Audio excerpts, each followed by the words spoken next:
Usaha ataupun proses yang dilakukan secara bersepadu, lanjutan daripada apa yang telah dimaklum dan diumumkan oleh Yang Amat Berhormat Perdana Menteri.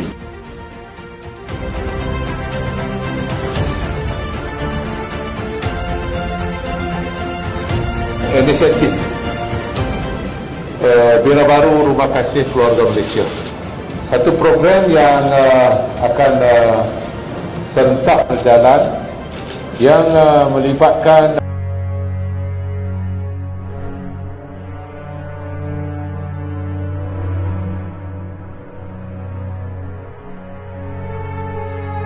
tak tahu, takkanlah kita bahagian meteorological tak tahu, tak boleh anggarkan. Kita ada saintis, you dah tahu taburan hujan untuk musim tengkujuh dah ada, tak adakah mekanisme lain untuk lepaskan air tu sikit-sikit? And then you tak nak warn the public sebab you takut kita panik. So you rela kami kena macam ni daripada kami panik. Dan masa kejadian kita nampak you sendiri yang panik, kerajaan sendiri yang panik. Kan? Awak bertanggungjawab. Kita pilih awak, kita pembayar cukai untuk takbir urus kami dengan baik. Kalau there is no point ada kerjaan, lebih baik rakyat jadi kerajaan. Bantu, tolong, ada orang 3 orang lemas dekat bawah kapela. Tak ada apa-apa bantuan sekarang ni. Minta tolong. Seksyen 13 Shah Alam.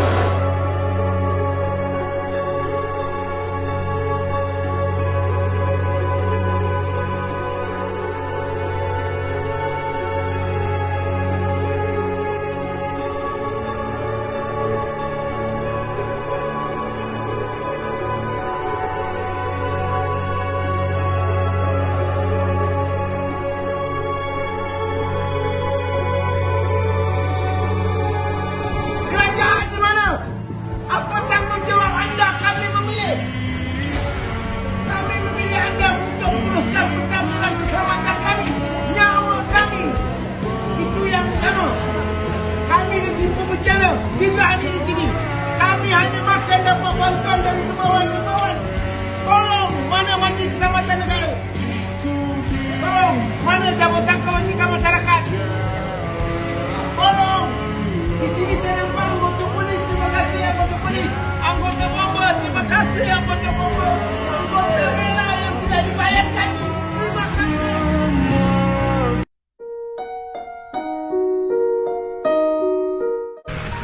Nak ambil duit nak ambil bantuan yang kerajaan bagi. La ilaha Allah, kerajaan pun fikirlah orang. Macam gini nak pergi ke dewan ni. La ilaha illallah.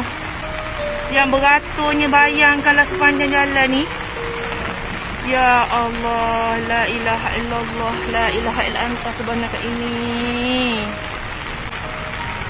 Dah rumah dia orang, rumah kita ni, rumah dia orang ni habis. Tak ada apa yang tinggal. Nak dapat sumbangan tak tahu berapa, sebesar mana, tahulah nak bagi. Tapi takkanlah macam gini. La ilaha illallah.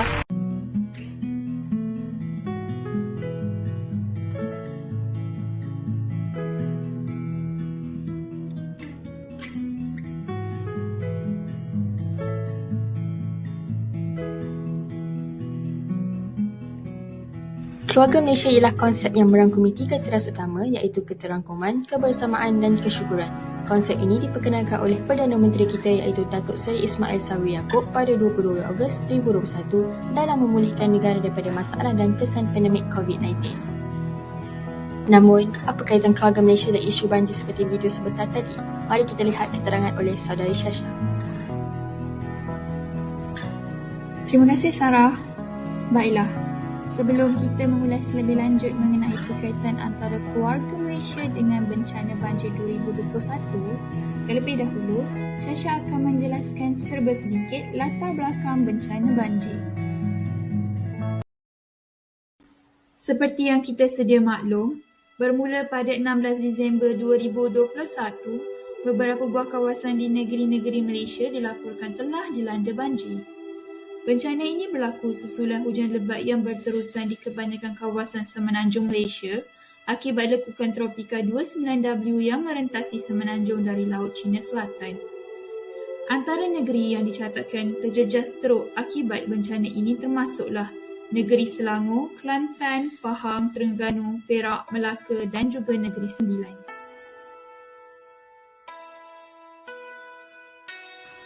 Sehingga ke 21 Disember 2021, jumlah mangsa banjir mencatatkan peningkatan kepada 68,713 orang mangsa yang terdiri daripada 19,063 buah keluarga dan ditempatkan di 456 buah pusat pemindahan sementara. Menurut info Bencana Jabatan Kebajikan Masyarakat JKM, jumlah mangsa banjir bagi setiap negeri adalah seperti yang berikut. Di samping itu, setakat akhir Disember, sekurang-kurangnya 48 orang didapati maut dalam kejadian banjir ini di seluruh semenanjung Malaysia, manakala 5 lagi masih dilaporkan hilang.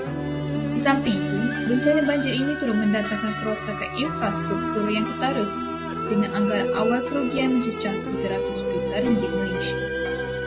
Sistem pendidikan negara juga tidak terkecuali terganggu akibat bencana banjir ini kerana kebanyakan institusi pengajian tinggi memberikan cuti kecemasan kepada para pelajar untuk memberi ruang kepada mereka memfokuskan diri terhadap masalah banjir. Terdapat juga berlaku kes-kes kecurian seperti yang berlaku di Pasaraya Maidin pada 20 Disember.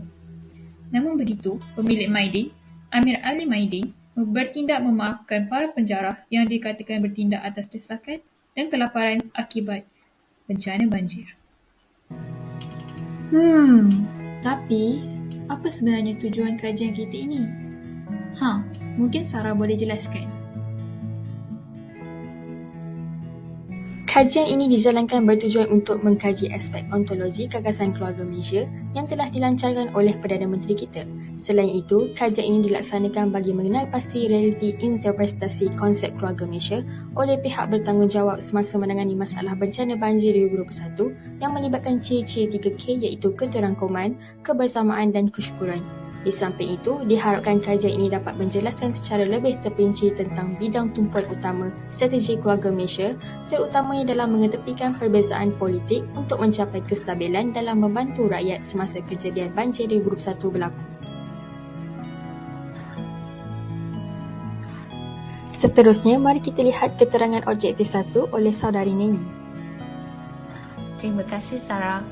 Baiklah, seterusnya saya akan menerangkan tentang objektif kajian yang pertama, iaitu mengkaji aspek ontologi gagasan keluarga Malaysia yang telah dilancarkan oleh Datuk Seri Ismail Sabri. Pernahkah anda dengar tentang ontologi? Dan apa hubung kaitnya ontologi dengan keluarga Malaysia? Mari kita bahas sedikit mengenai topik ini. Ontologi adalah satu kajian mengenai kewujudan atau keberadaan. Ontologi telah merangkumi 3 persoalan penting, iaitu A. Apakah jenis kewujudan atau bagaimana mengkategorikan kewujudan? B.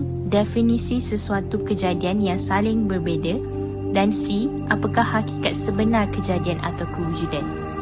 Jadi, adakah keluarga Malaysia ini benar-benar wujud atau telah terlaksanakan? Mari kita kaji keluarga Malaysia dalam 3 persoalan ontologi tersebut. Keluarga Malaysia adalah satu konsep di mana Perdana Menteri Malaysia telah memperkenalkan ia supaya rakyat dapat kekal bersatu padu memulihkan negara daripada perkara-perkara yang boleh menjatuhkan negara Malaysia. Jadi, sudah semestinya keluarga Malaysia ini dikategorikan sebagai bukan benda, immaterial. Keluarga Malaysia juga didefinisikan sebagai satu entiti yang saling melengkapi dan memerlukan satu sama lain. Konsep keluarga Malaysia ini dilaksanakan kerana wujudnya masyarakat Malaysia yang mempunyai latar belakang berbeza dan harus disatukan menjadi sebuah keluarga tanpa mengira agama, bangsa dan kaum. Jadi, apakah hakikat sebenar tentang kejadian atau kewujudan keluarga Malaysia? Keluarga Malaysia dikatakan bersifat idealisme. Kita dapat lihat pelaksanaan keluarga Malaysia semasa bencana banjir berlaku. Tidak kira rakyat, mahupun kerajaan, mereka telah pun menjalankan tanggungjawab mereka bagi membantu satu sama lain, terutamanya mereka yang terlibat dalam banjir. Konsep keluarga Malaysia dapat dilihat di sini apabila rakyat Malaysia berganding bahu tidak kira agama, bangsa dan kaum membantu mangsa-mangsa yang terkena musibah banjir ini. Seterusnya, saya akan membentangkan bantuan banjir keluarga Malaysia. Kerajaan akan memastikan segala bantuan serta kemudahan kepada mangsa-mangsa banjir dilaksanakan secara komprehensif, berkesan dan menyeluruh dengan nilai keseluruhan sebanyak RM1.4 bilion ringgit. Di bawah inisiatif ini juga, kerajaan telah melaksanakan beberapa penambahbaikan berhubung bantuan wang ihsan atau BRI, antaranya RM1,000 kepada setiap ketua isi rumah yang terjejas akibat banjir. Menyalurkan kepada semua KIR yang terkesan termasuk kepada mereka yang tidak berpindah ke Pusat Pembinaan Sementara atau PPS, ini akan memanfaatkan lebih 45,000 ketua isi rumah. Seterusnya, RM10,000 kepada waris mangsa yang meninggal dunia. Mangsa-mangsa yang terjejas akibat banjir boleh menuntut BRI setiap kali bencana menimpa berbanding sebelum ini hanya sekali sahaja semasa berlakunya monsun timur laut. Selain itu, bantuan pembelian barang keperluan bernilai RM2,500. Sumbangan pembelian barang keperluan berjumlah RM2,500 ini dihaskan bagi mangsa yang mengalami kerosakan barangan atau peralatan rumah akibat kediaman ditenggelami air. Yang ketiga pula, bantuan dan kos pembaikan rumah. Terdapat 3 kategori kerosakan, iaitu pertama, kerosakan tidak serius akan mendapat bantuan tunai sehingga RM5,000 bagi setiap keluarga untuk kerja-kerja pembaikan rumah. Seterusnya, jika mengalami kerosakan serius, kerajaan akan mengurus baik pula rumah dengan kos hingga RM15,000. Dan yang terakhir, kerosakan total akan mendapat bantuan sehingga kos RM56,000 setiap unit rumah dibina baru. Seterusnya, rebat pembelian barang elektrik berjumlah RM500. Rebat pembelian barang elektrik RM500 ini akan menggantikan barangan-barang ini. Diskaun baik pulih kenderaan atau rebat penggantian kenderaan baharu berjumlah RM1,000 turut disediakan. Diskaun baik pulih kenderaan barang servis tunda percuma, diskaun 25% untuk baik pulih dan 50% untuk alat ganti kereta oleh Proton. Manakala Pro 20 menawarkan servis tunda dan upah baik pulih percuma serta 50% diskaun untuk alat ganti kereta. Syarikat-syarikat kenderaan berdaftar dengan MAA juga menawarkan servis tunda percuma serta diskaun sekurang-kurangnya 25% bagi upah baik pulih dan alat ganti kenderaan. Kerajaan juga menyediakan rebat baik pulih atau penggantian kenderaan baharu sejumlah RM1,000 kepada mangsa banjir.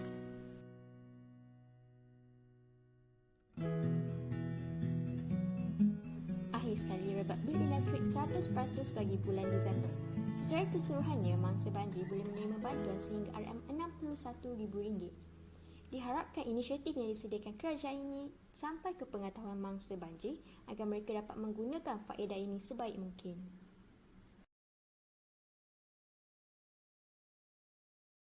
Persoalannya, adakah keluarga Malaysia efektif dalam menangani isu banjir yang berlaku baru-baru ini?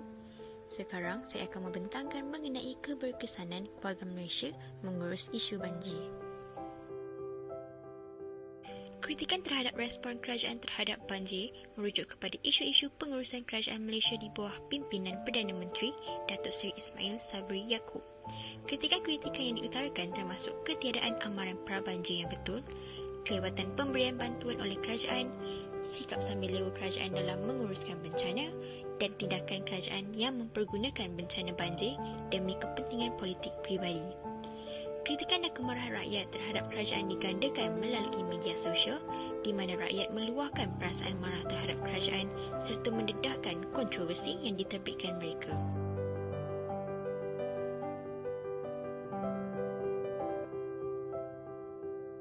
Apa yang dapat dilihat gambar-gambar di sebelah saya merupakan situasi di mana wakil rakyat kita turun padang untuk menyalurkan bantuan banjir. Yang di-Pertuan Agong dan Yang di-Pertuan Permaisuri Agong turut menyantuni mangsa-mangsa banjir di kawasan terlibat. Pembabitan kerjasama serta sumbangan daripada perseorangan, sukarelawan, pertubuhan bukan kerajaan NGO termasuk pegawai-pegawai kerajaan amat baik dan ia sekurang-kurangnya dapat meredakan sedikit kesan bencana. Dapat dilihat di sini semangat keluarga Malaysia yang luar biasa. Semangat ini patut dikekalkan kerana ini satu kekuatan bagi negara kita kerana masyarakat tanpa mengira kaum, bangsa, agama saling membantu satu sama lain. Oleh itu, kerajaan sememangnya membantu mangsa banjir tanpa memikirkan jurang parti politik yang berbeza. Namun, rakyat masih menganggap kerajaan mementingkan hal-hal politik dan bertindak kurang pantas. Baiklah, terima kasih Arisa. Seperti yang kita lihat, mereka telah menerangkan ketiga-tiga objektif tujuan kajian. Sekarang, mari kita beralih kepada dapatan kajian. Berdasarkan perhatian, majoriti responden tidak terjejas dengan banjir 2021. Namun, masih ada segelintir yang terjejas iaitu sebanyak 16%. Seperti yang dapat kita lihat berdasarkan carta pai ini, 3 negeri tertinggi yang mencatatkan terjejas banjir ialah yang pertama iaitu di negeri Pahang, diikuti dengan Melaka dan yang terakhir ialah di kawasan Selangor iaitu Kelang. Manakala negeri-negeri yang lain seperti Johor dan Kuala Lumpur mencatatkan peratus yang sama sedikit iaitu 3.6% sahaja. Yang terjejas ini telah mendapat bantuan oleh beberapa pihak. Namun, kedudukan tertinggi yang banyak menghulurkan bantuan kepada mereka ialah badan NGO dan bukan kerajaan. Hal ini menunjukkan NGO bertindak lebih pantas berbanding kerajaan, diikuti dengan saudara mara mereka. Hal ini juga telah mencetuskan persoalan di manakah nilai yang diperkatakan oleh keluarga Malaysia, iaitu bersepakat dan bersatu dalam menghadapi cabaran melalui teras kebersamaan. Dan rakyat menganggap nilai ini hanya dilakukan di kalangan rakyat sahaja, sehingga wujud slogan rakyat jaga rakyat. Berikut merupakan jenis bantuan yang mangsa banjir ini terima. Kelihatan mereka banyak mendapat bantuan jenis makanan dan minuman iaitu sebanyak 49%. Diikuti dengan barang keperluan harian seperti peralatan mandi 14% dan keperluan dapur sebanyak 10.5%. Namun, apa yang tertarik bagi saya ialah jenis bantuan iaitu tenaga kerja. Jenis ini sepatutnya perlu lebih tinggi berbanding jenis bantuan yang lain kerana sudah semestinya mangsa-mangsa banjir itu memerlukan sokongan tenaga kerja yang ramai untuk membersihkan rumah mereka yang terjejas itu. Perkara ini membuatkan rakyat lebih marah dengan kerajaan kerana mereka kurang menghulurkan bantuan dari segi tenaga kerja. Perkara-perkara di atas telah membuatkan rakyat tidak senang duduk sekaligus telah melemparkan kemarahan atau komen di bahagian C yang akan kita tengok seketika. Saya serahkan kepada rakan-rakan saya untuk meneruskan pembentangan. Terima kasih Sarah untuk penerangan anda sebentar tadi. Menurut hasil dapatan kajian kami, hampir 65% responden mengetahui tentang konsep keluarga Malaysia. Manakala, kebanyakan daripada mereka masih kurang faham akan peranan keluarga Malaysia khususnya dalam menangani isu banjir ini. Timbul juga pelbagai persoalan daripada rakyat mengenai apa sebenarnya yang terjadi pada 18 Disember yang lepas. Betul ke Lily?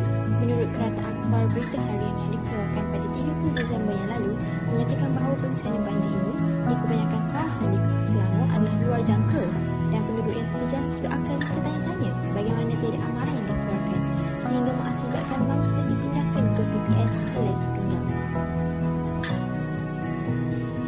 Ya Arisa, turut mendapat perhatian setiap lapisan masyarakat apabila pada hari kejadian mangsa-mangsa yang terperangkap terpaksa menunggu ketibaan bantuan berjam-jam lamanya di atas atap.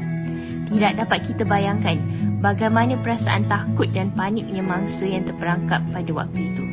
Siapa yang akan menduga air banjir akan naik secepat itu? Benar itu Nili. Menurut Dr. Kamarul Azhari Razak yang merupakan pakar kesiapsiagaan menyatakan apa yang berlaku pada 18 Disember yang lepas adalah impak perubahan iklim dan perlu diingatkan bahawa Jabatan Meteorologi Malaysia telah pun mengeluarkan amaran. Namun, mengapa pelaksanaan misi bantuan masih kurang berdasarkan?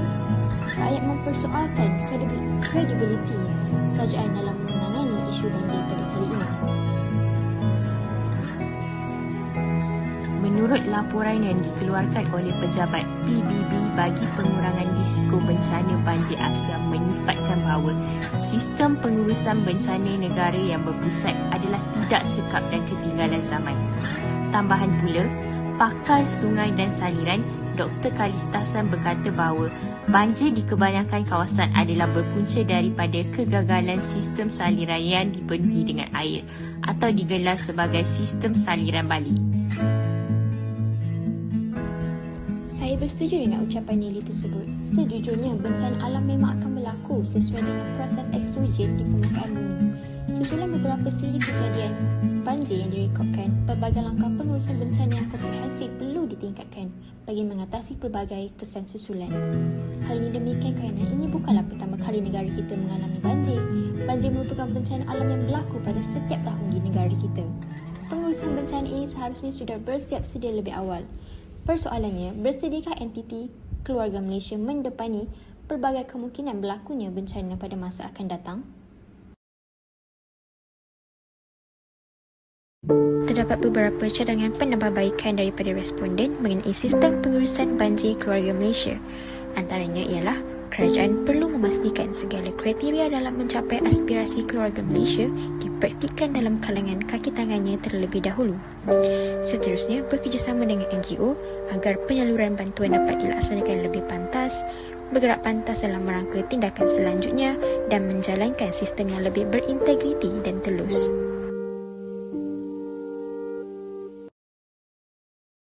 Namun begitu, tidak dapat dinafikan lagi bahawa dalam mendepani isu banjir yang melanda baru-baru ini, keterlibatan Datuk Seri Ismail Sabri Yaakob selaku Ketua Keluarga Malaysia telah pun mengambil langkah yang proaktif dalam membentuk inisiatif bantuan bencana banjir.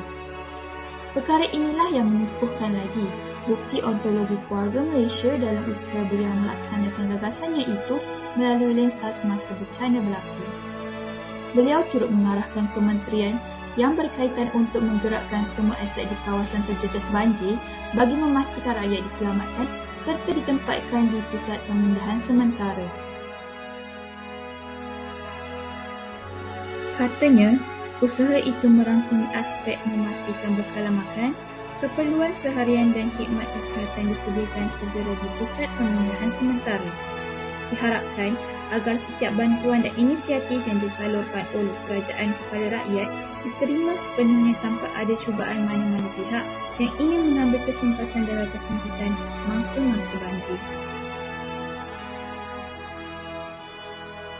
Kesimpulannya, semoga keluarga Malaysia sentiasa bermuafakat dan saling berganding bahu bagi menangani situasi mencabar yang dihadapi oleh negara ketiga ini.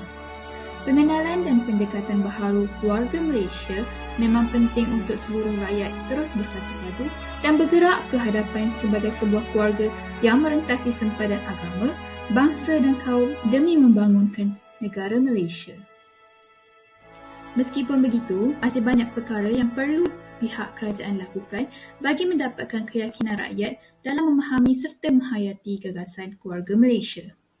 Semoga sahaja aspirasi keluarga Malaysia yang berteraskan keterangkuman, kebersamaan dan kesyukuran dapat dicapai dalam membentuk Malaysia harmoni. Ini masa